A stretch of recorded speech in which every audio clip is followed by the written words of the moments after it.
Mr. President, I come to the floor today to commemorate the 150th anniversary of the creation of the Wyoming Territory.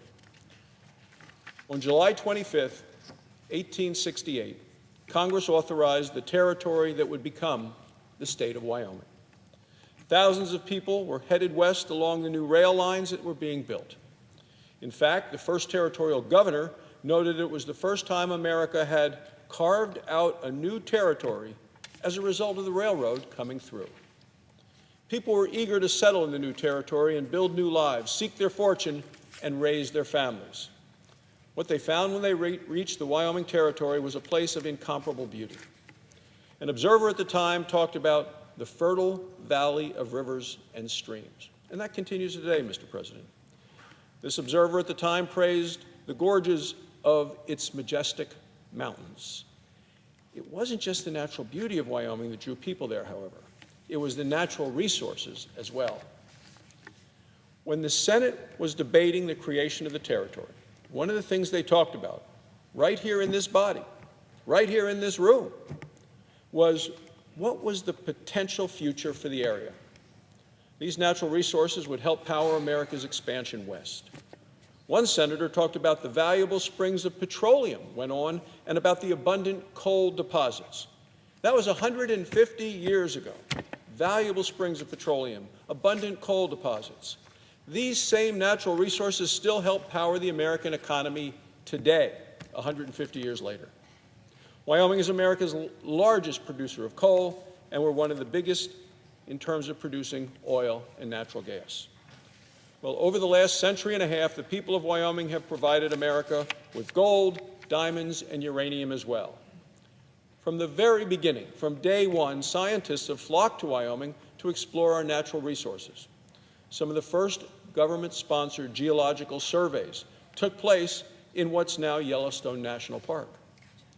Today, students and scholars come from around the world to study at the University of Wyoming. Yellowstone is one of the world's most treasured places to visit.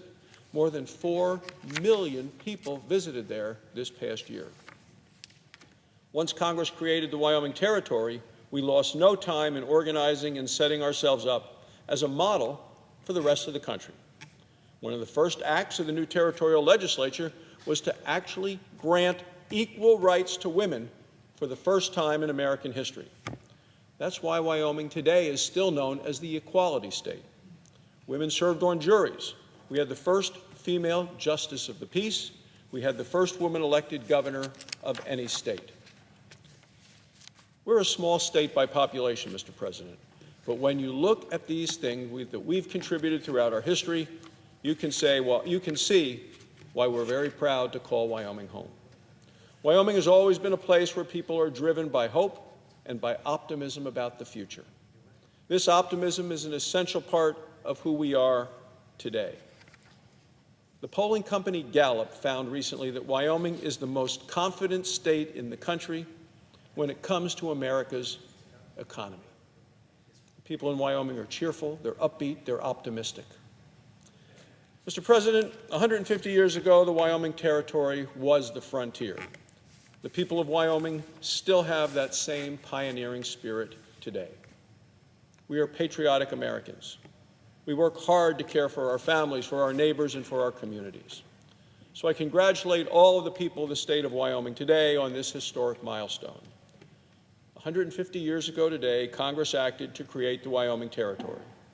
That spirit of Wyoming and the culture of Wyoming have sustained us this whole time, and they will continue for many, many years into the future. Thank you, Mr. President. I yield the floor.